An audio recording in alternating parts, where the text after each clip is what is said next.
Hey y'all, welcome back to another episode of the Committed to Me podcast. My name is Alexis, licensed mental health therapist.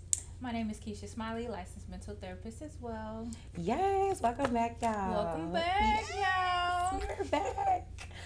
So, y'all, we are excited to bring y'all another great episode on today's podcast. And remember, Committed to Me podcast is a mental health podcast where we will share about mental health, lifestyle, nutrition, ins and outs of just about anything pertaining to your well-being. Yep, and your healing journey. Yes, and so we want to make sure that we keep in mind that this podcast is just to be used as a resource and not as a replacement or substitution for your relationship with a licensed mental health therapist. Or Jesus.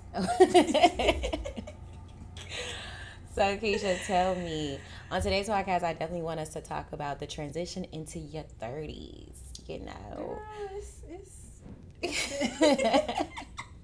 30s is amazing. I feel like really it's way better than the 20s. I feel like 20s is really like the struggle bus, trying to find yourself, trying to recover from all your mistakes. And 30s is like, all right, it's getting a little better, you know, trying to find yourself to even things out. I like it. I like 30s. 30s what was your biggest investment, though, in your 30s? I think moving to Houston. Really? I know that's so cliche because, you know, everybody want to move to Houston when they see TikToks for Sunday Fun Day. But it's really been, like, the best decision I have made for myself. Really? I initially moved to, like, just be closer to my cousins. And when I tell you, everything has just been, like, lining up and working out for me since I moved down here. Like, I don't have any regrets. I ended up being married, got a kid. Yeah. Wait, you found love in Houston? I'm a therapist now, you know. I was going to say you found love in Houston. I did. Found love. I think just, like, literally starting over. Sometimes you just got to get up and pack and move. And I did it, and it's been wonderful. I feel that, yeah. I don't know. Sometimes making that transition from your 20s to your 30s, it's almost like betting on yourself. And you took that opportunity to move. Because I never want to be that person where I'm like too scared to make a move, and then I'm always sitting like, what if I would have did it? What would have happened? And then you just start, you know, just thinking about it. I'm like, just do it, you know. Child, I have moved so many times. It's ridiculous at this point, but I'm just like, just do it. If it don't work out, don't work out, but at least you can say you tried it. I feel that. I feel like I'm one of those girlies who also goes and visit a place for the first time and says, you know, I can see myself living here. I can see myself living here. Like, I have that feeling wherever I go. So I definitely feel that. But you also leaned into your gut as well, too. Also, aka Miss Intuition. You leaned into her. I did, because, like, things just weren't... At that time, like, things just weren't working out anymore. I just felt like my time in Dallas was up. Like, I had been in Dallas from 2007 to 2020. Wow. And I was just like, I think my time here is just gone. Like, it is what it is. And I was just like, let me try it. And you're born and raised in Dallas. Girl, I tell people that. All right. See, that's a perk of moving. You get to lie. People be like, "We from Dallas?" At that point, how many years is that? 15 something? Something in the teens. At that point, I'm from Dallas. You were a resident at that point, legally, yes. Literally. But I was born in Germany, raised in Temple. Yeah. Went to school in Dallas. Child, I've moved to San Antonio. I've moved to Austin. I've moved to Houston. I'm just like, let me try it. What's the worst that can happen?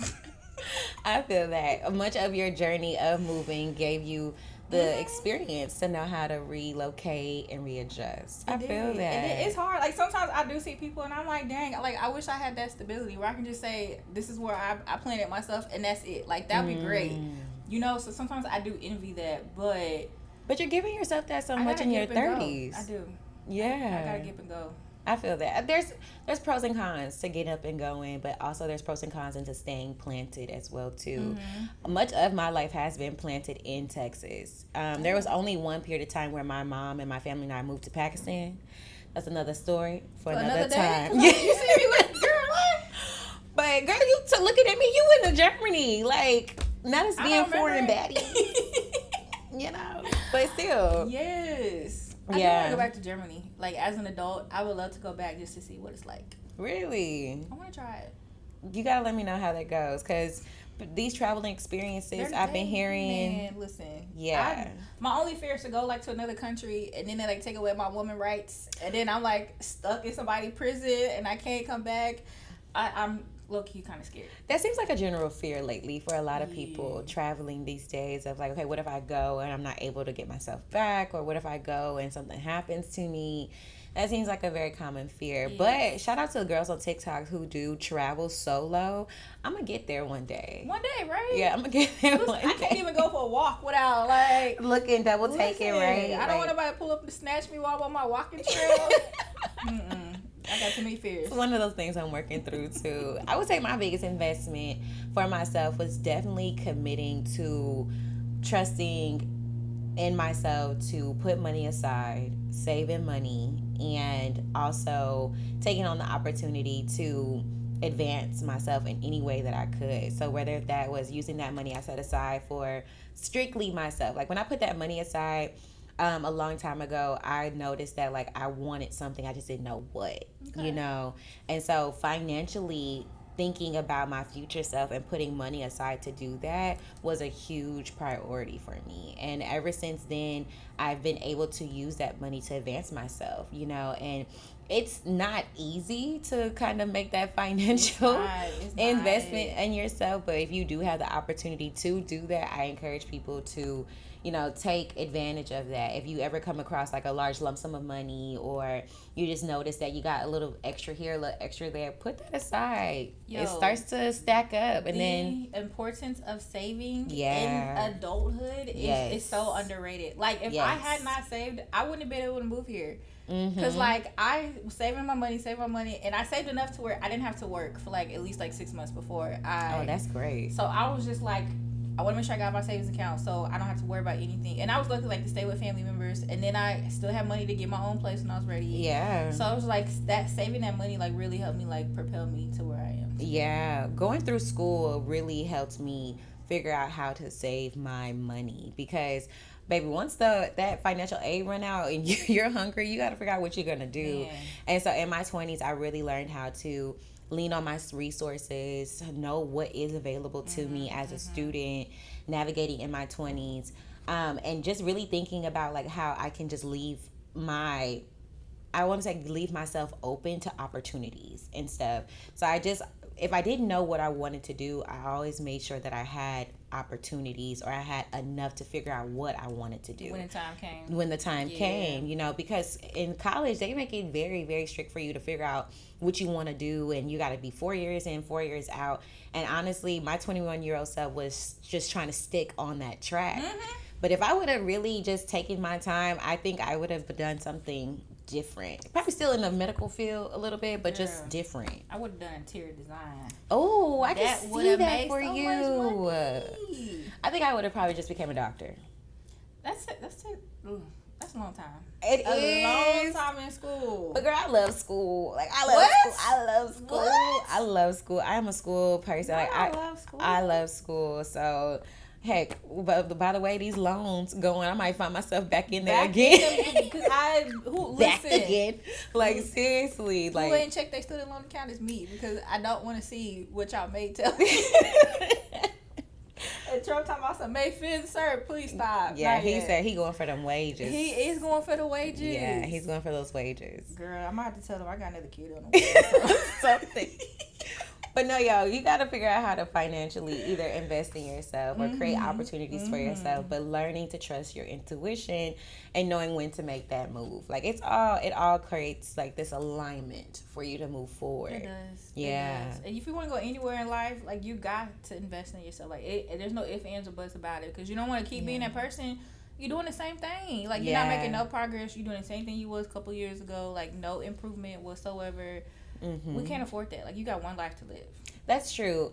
I feel like almost every woman, I don't know if everybody experienced this, but I know in my journey personally, I noticed that I had a come to Jesus moment, a heart to heart moment with myself, where I had to say I was unhappy, and I had to hold myself accountable for my own actions and really start to identify the patterns in my life that just weren't working, or I knew that wasn't going to get me to where I wanted to be. And that's a word right there. Yeah. That's a word. And I don't know why, but did you experience that like around like that 25, 27? It felt like a quarter life crisis to me. I feel like late 20s, maybe 28 to 31 Really? was that really moment where I was like, okay, I gotta like do work on myself, like literally trying to identify like things from childhood and thought patterns and why I believe this and why I act like this. It's really a hard reality check, you know, because you really be thinking like, I got it together. Yeah. And you had that moment, you're like, oh man.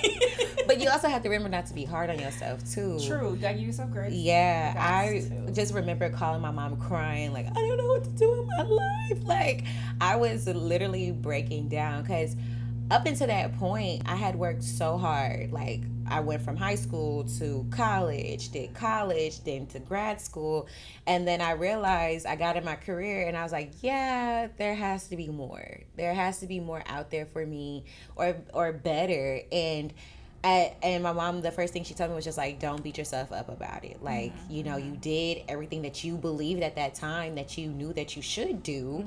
And now that you're approaching 30, you just want different. And I think it can be very easy for people to start to get hard on themselves about, you know, what the choices they made all the way up until that point. But you gotta really give yourself some credit. You do. And it literally, like, as you're aging and progressing, your goals are going to change. Like, things that you want, they're going to change, they're going to shift as naturally because you have new experiences and you're of a different age and you're around different people. True. You know, so everything is going to change and adjust, and you just got to be able to go with the flow and see, okay, what else do I want to change? What I want to add to my plate, or what I want to try to obtain, and everything else. Yeah, and it's a lot to think about. It's a lot to think about. How did you work through that moment of realizing that something had to change? Was it scary?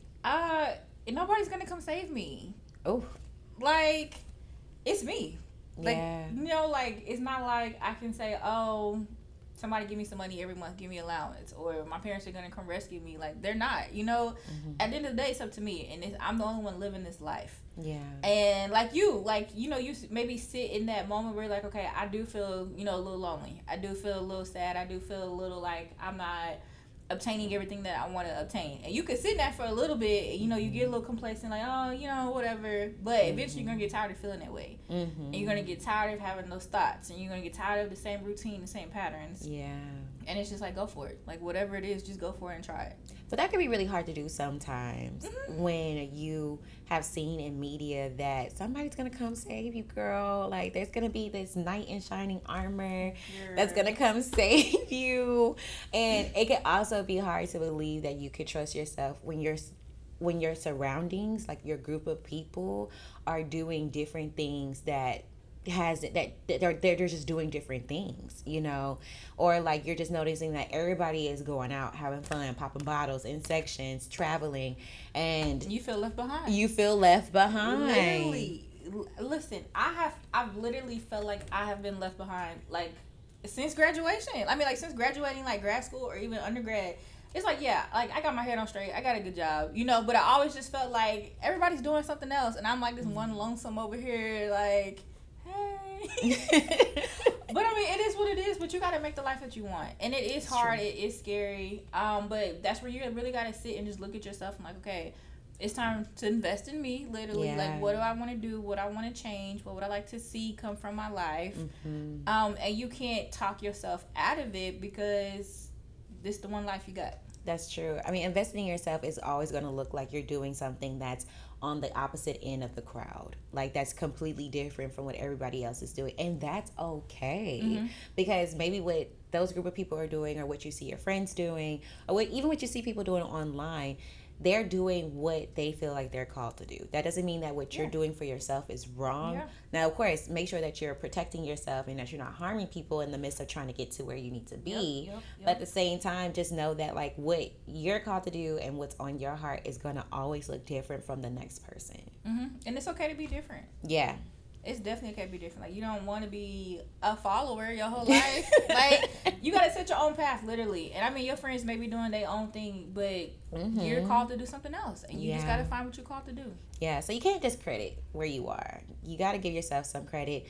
And I've also learned to make use of all of my experiences. I remember... I mean, I started like really, really, really low. Like, I was a car hopper at Sonic, like working, trying to. Fuddruckers. You worked at Fuddruckers? Girl, Fuddruckers was nice. It was nice, but waitressing, clean up after people. True, I feel that. I'm so glad them days is over. Working in retail at the mall. I'm so glad they over. Yeah, because working in fast food, and then also my pipeline went from fast food to working at retail at the mall to then like going straight to college. Because I was like, I can't go back. Do this. If I say hi to you one more time when you walk in this building and then you can't say hi back as a customer, if I have folded this stack of shirts and you come in here looking for your large size at the bottom and you done unfolded everything that I did, I am pissed. But you know what? Me working at retail was like gold to me because I was like, oh, girl, we made it out the trenches. Like, no shade, no tea to the people working in fast food, but like that is a different type of industry. Like, it's different. And so just even like going on that path, and I made use of that. Like, okay, like, girl, obviously we know how to hustle. Like, we know how to, really put ourselves to the grind. But after a while, hustling from 15 all the way into like close to your 30s, it's tired. I'm ready to retire. It's a lot. I'm ready to retire. I have been working since 15. Yeah. I'm tired. I'm tired of clocking in. Somebody save me, please. It's a lot. It is. But I do agree with you. Nobody's coming to save you. Like, you got to figure it out yourself. And whenever you do get the opportunity to have the space and time to consider yourself in another way outside of hustle culture, I encourage people to start with their health first. Agreed. Yeah. Listen, your health in your 30s take a cold, different turn. Yeah, exactly. Listen, you gotta get you a pill box. I do not. I'm sorry. I'm not a pill box girl. Just get you a pill box. Listen, I can't do it. I got a cute little pink one. And my little cute one, it got like 8 cases, and you could take each case out, like put in your purse, your pocket, so you don't forget. Nice. And you big one at home. But listen, get you a cute pill box. Because at this point, you can't afford to not take your vitamins. It'll be 3 o'clock. You're like, my back hurt, I got a headache, and I'm tired. And you be like, dang, I ain't take my vitamins today. It is what it is. Okay. Take your vitamins. I encourage everybody to start taking your vitamins. Especially as a black woman. You need vitamin D. You need you some magnesium glycinate. Maybe some B12. A good probiotic. Hello. Okay. Digestive enzymes. You need those. You need you. What brand of vitamins do you take? Because right now, currently, I'm taking Black Girl vitamins. I want to try them. They're really good. You like them? Yeah, they're really good. I like the fact that what I'm getting, my doctor also agrees with it as well, too, based off of what I'm deficient in, Okay. And so those vitamins, since I've been taking them, my energy is different. My hair is growing more. And so I definitely encourage, like, for our listeners, if y'all can get it, Black Girl vitamins. Okay, because I just go to Walmart. You go to Walmart or vitamin shop. But Black Girl Vitamins is on my list. Yeah.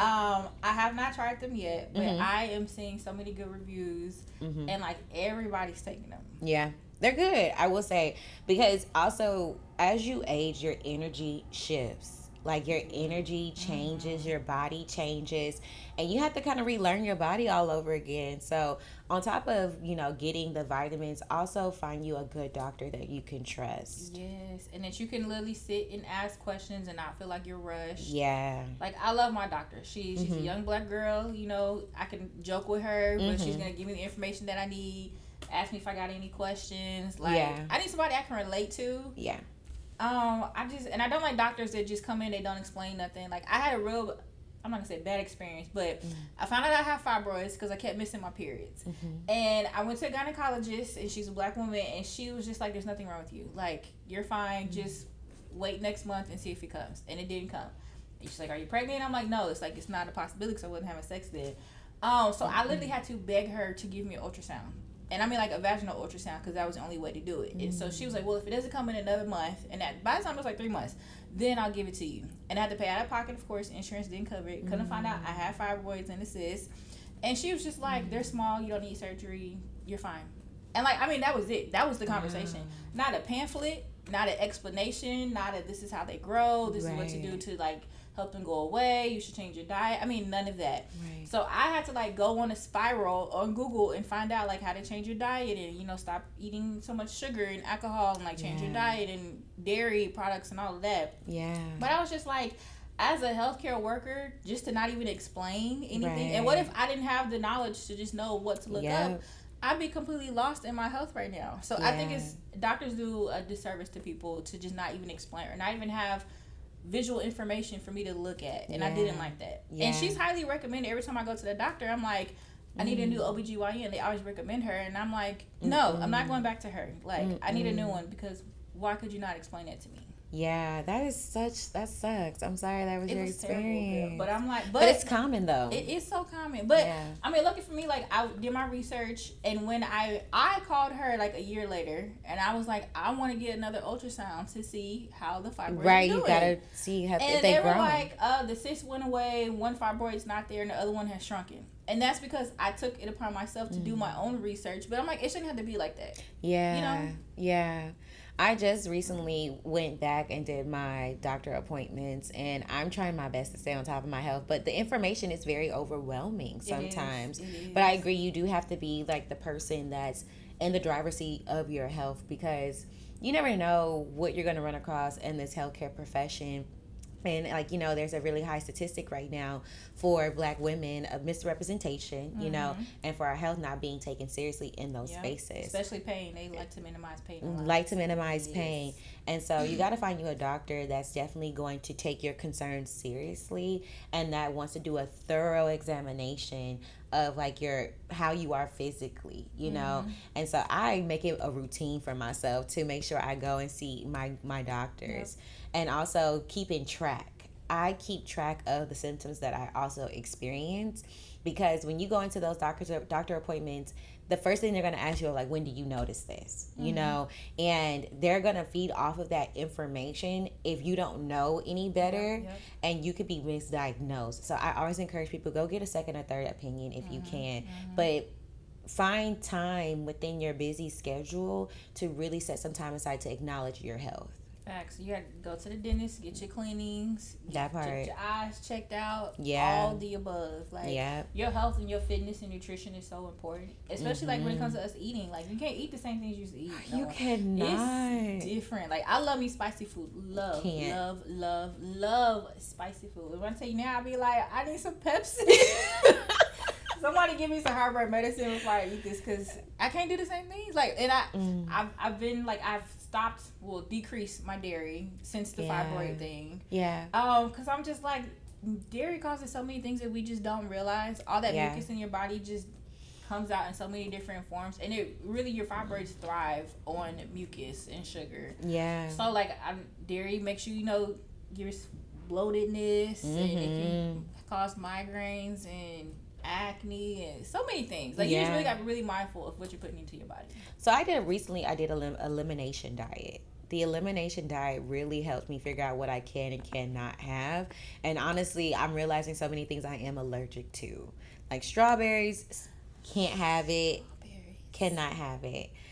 Spicy food, I'm allergic to it. It breaks my face out. It also breaks my lips out. Like, causes discoloration. It's horrible.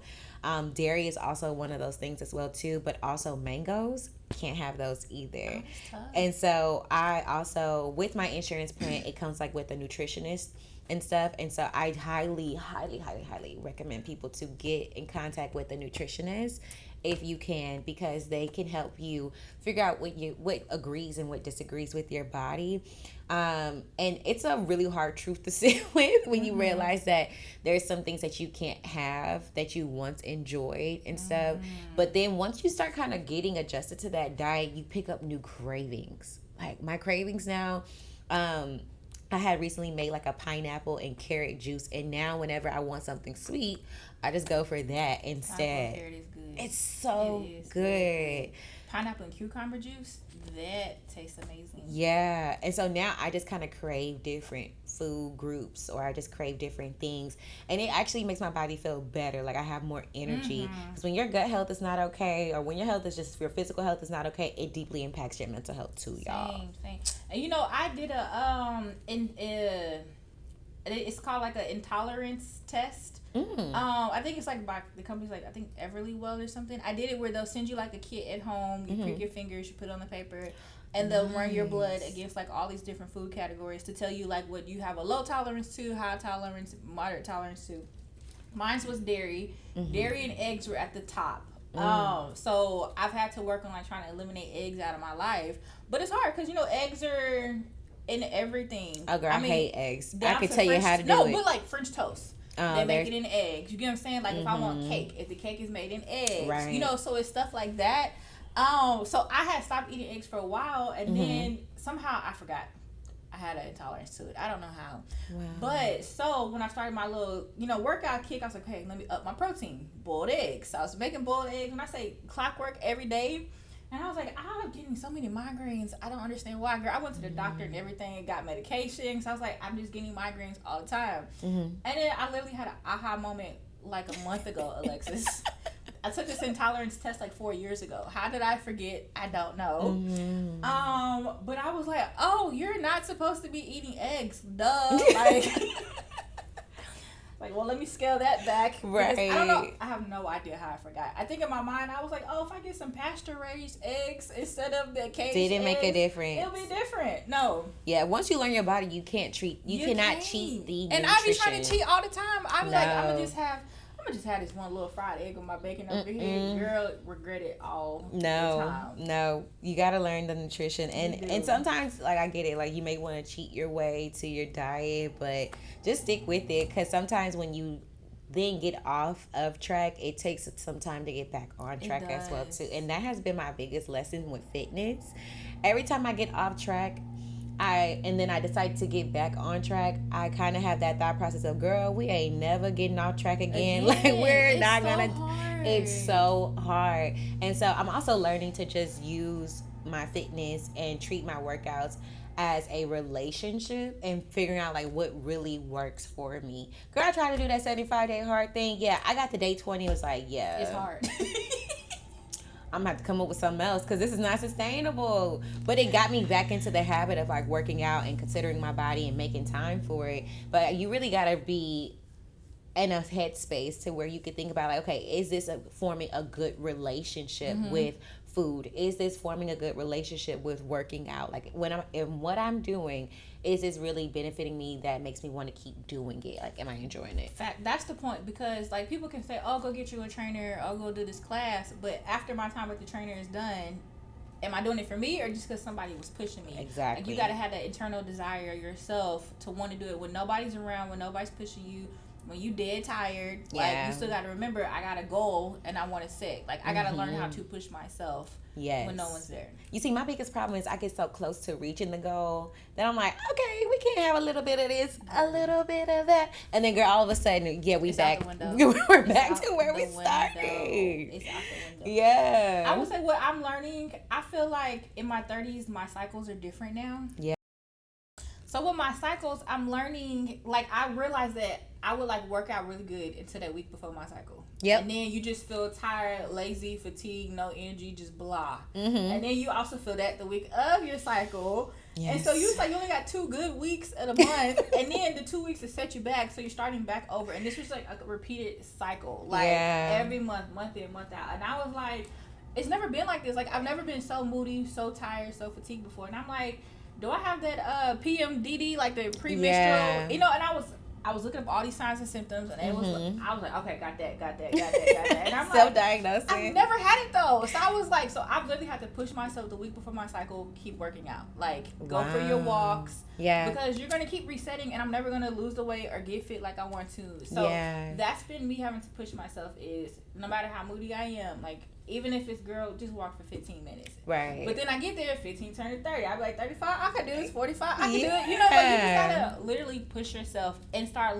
Your body's changing as you get older, and you have to relearn your body at every different stage that you're at. You know. That's true. Speaking of menstrual cycles, I now use this app called Stardust. Have you heard of it? I have not. So it's a period tracking app, but it also gives you information on what stages you're in your cycle. Oh, like the phases. Yes. The luteal phase. Yes. Okay. Yeah. And that luteal phase, that girl do not play. Like, she do not play. And what I love about the app is that it's woman owned. So, and they're really, really big on making sure that your information stays, like, protected and private as well too. But they also give you information on like what you should do with your body as well too when you're in that luteal phase. And when I was working out too, like, I was doing all the heavy lifting, and I just started noticing like these weights feel heavier. I also noticed that like I don't feel as energetic as I did before. I noticed that like when it came to things that were emotionally heavy, it was heavier as well too. And so the app just kind of informed me of like, well, how about you do a Pilates class? Like, how about you go to a yoga class, or how about you do a meditation? And I tried it and I felt so much better. It just helped me manage my stress and my emotions better as I was going through my luteal phase. But then as I started coming out of my luteal phase and I was kind of going into like my ovulation, it was giving me some tips on like, maybe you should do this. Because you get a little more energy, you start to feel like you feel a little sexier. Yes. Let me know my hormones are turning up. It was helpful. I saw that online, the different phases, and I screenshotted it literally probably like 2 months ago. And I'm like, I try to go back to it to see, okay, like it tells you what you should not do, what you should do, what you should eat, what you should not eat in these different 4 phases. Yes. And I feel like, I'm like, we're never taught that. Like, no, you not literally at all. have to come upon this information and decide, I want to take my health into my own hands. Yeah. And be the director of it. And, it's enlightening. Yeah, it is. It's very enlightening. Now I feel like the more I know about my health, the better I can work with myself. And I can treat myself as really a human being and not this machine that has to just keep going and going and going. Because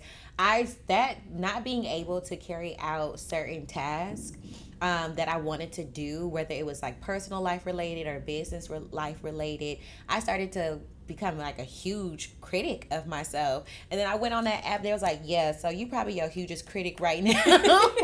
Because you're noticing that you're in your luteal phase, your stress is really high, your hormones are dipping.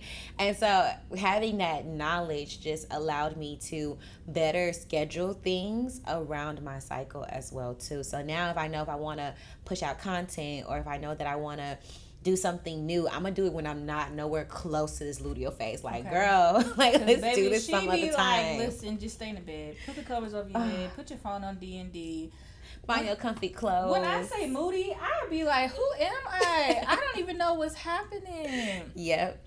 Listen, you gotta rest. They say rest more during that phase. Definitely rest. I agree. I encourage anybody to just get enough rest, especially for women. I do believe we should be getting about 8 to 10 hours of sleep if you can. I'm one of those people that's working on having a set bedtime for myself, so that way my body feels this predictable like feeling when it comes to my sleep hygiene. Same. I've invested in the magnesium glycinate to take at night because they said it helps you to feel relaxed and not tensed up. I'm gonna need to get that. I take that before I go to bed. It said Vitamin Shop and Amazon. Okay. 90-day supply will be like $30, I got me an eye mask with the little weighted beans that you can put in and heat up in the microwave. Okay, let me talk about that because I put that eye mask on and girl, I could not see the next morning. My vision was so blurred. I said, yeah, no, I can't. How? Either I'm sleeping too hard on this mask or this mask is too tight. But I had gotten it from Ulta. Shout out to Ulta. Love that store. Love it down. But yeah, I put on the eye mask and it was just too heavy on my eyes. So them beauty eye masks, I got it, but Maybe you had it too tight. Maybe. Girl, it's an elastic band. Stretch it out. How? How? How is it gonna hold my eyes closed? Listen, I don't know. I love them. Okay, I love them. I'm good for a little heated mask, baby. I'm about to sleep good. Okay, AC down to 65. I need skin to sheets. I know that's right. Okay, I prioritize my sleep. We're not doing grind culture. Okay, we're not working ourselves to the bone. If we need to rest, we're gonna allow ourselves to rest and not feel bad about it. I agree. And we're gonna tell ourselves it's okay to rest because your body needs it. Yeah. So what is a proper bedtime? I'm sleep by like 10:30. I need to be in bed. But before that, I need to be showered before it gets dark. Okay. And I need to be rubbing my feet together all down. Like, listen, wintertime come, baby, the minute that sun go down, it's 6:30. Oh, everybody get in bed. Everybody shower. Everybody get in bed. Put your pajamas on. We not going nowhere for the rest of the day. It's something about nighttime. When the night start creeping up, baby, them ankles need to start getting rubbed.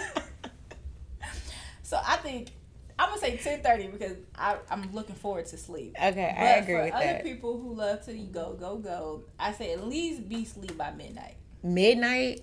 At the latest. That sounds too late. It do. That's why it's 10:30. 10:30 you should be asleep. Yeah, you should be I on agree. your way to sleep. Yeah, I agree. Because it does take time for your body to wind down. Exactly. So, they say try to limit the screen time before bed. I don't know how, because I scroll to go to bed. But I read to go to bed. That's cute. I used to be that person. And then love I had it. a kid. And then I had a kid. And then went out the window. I used to have my Bible and my book that I was reading in my nightstand, Right. and I make my tea. I still make me some lavender tea. Lavender and chamomile tea is so good with some agave and lemon juice. I love that. That sets the tone to go to bed after you get out the shower. You read your book, you oil down, you feel good, you got your bonnet on. You was ready. Okay, ready. So you gotta really set a routine to get ready for bed, so you feel a little happy about it. Make love to yourself as you get ready to go to sleep. I mean, it's all of your senses acknowledging Literally. that we're about to get this rest in. Literally, we're gonna romanticize this rest that's coming. Yeah. So yeah. I feel that. Okay. I love that. Yeah, girl. So now that we're on the topic of oiling our bodies down, right? Beauty, hygiene, skin routines, that is so popular these days. Listen, 304 TikTok has taught me a lot. Wait, what? That's what they called it. That's what they called it. I found it. I got in there too. And I don't know how. And I was like, I like the information that I'm learning. I've learned so many new buzzwords. Same. That I didn't even know. If I come across a post and they like, what's all the girlies doing, what products we using, I'm gonna save it. It's so much information on there. Yeah. Okay, it's so much information. So we need a face routine. Yes. Okay, maybe you've got body acne. You need to get you a whole different soap for the acne. You need a whole different soap for your hoo-ha downstairs. A whole different towel. We're not doing the face towel with the body towel. You need 2 different towels. Yeah. I believe in using toilet wipes, because toilet paper does not get it all. Yes. You need some wipes down there to stay fresh. Yes. Okay? I mean, listen, they be like, you can use witch hazel down there as well. Girl, when I tell you they be like where? So much. On the cootie? On the skin down there. They say it help with if you after you get done shaving, you can put it on there. Okay. The strippers was saying that they use it for other things before they do other things. Okay. But they say witch hazel is good. A little coconut oil after you shave down there. Okay. Aloe vera also works very well, y'all. Like aloe vera, because they do that after you get laser or even wax treatments. You could just put aloe vera down there, and that helps the skin kind of just rejuvenate and things of that nature and stuff. But just learning more about your body and how to treat your skin, because everybody's skin is different. But I love how TikTok is so informative about what to do or what you can do with your skin as well too. I'm really big on exfoliating, getting a dry brush. Do you use a dry brush? I do use a dry brush. I love a good dry brush, and then also working in your products as well too, and knowing how to layer your products is also That's helpful what too. I've learned. The whole layering with the moisturizer, the serum, the oils, the eye cream, all of that. I'm learning that. Yeah. I'm learning my makeup. I will definitely take tips. I was 35 when I started doing my makeup. Really? I'm not a makeup person. When I despised it, I'd be like, get this stuff off me. My skin can't breathe. But TikTok, I was like, okay, listen, let me try to grow up a little bit. Not grow up. It's a choice. It's a preference. It is, but I like the way I look, so I'm learning my makeup. Yeah. I've probably done it maybe 10 times from last year to now. Yeah. So I'm learning it. TikTok is really. I have learned a lot from TikTok. We're gonna have to do another episode about makeup, because that is my holy grail here. We should, because listen, I'll be like, I could a little blending right here. Listen, I will take all tips, okay? So there's so many things that you could do to invest in yourself as you go from your 20s to your 30s. And so we're going to have to come back and do a part 2 on this episode, because we didn't even get to other areas about career, profession, continued education, and so on and so forth. But we hope that you all enjoy today's episode and that you come back for another episode. We will be posting weekly, y'all. And we hope you enjoyed the episode. Let us know any things that you have done to invest in yourself. You can either leave us a comment or send us an email at committedtomepodcast@gmail.com. Yes. Leave us a comment, subscribe, follow, share, do all the things. Okay? Yes. Thank y'all for joining us. Have a good one. Bye. Bye.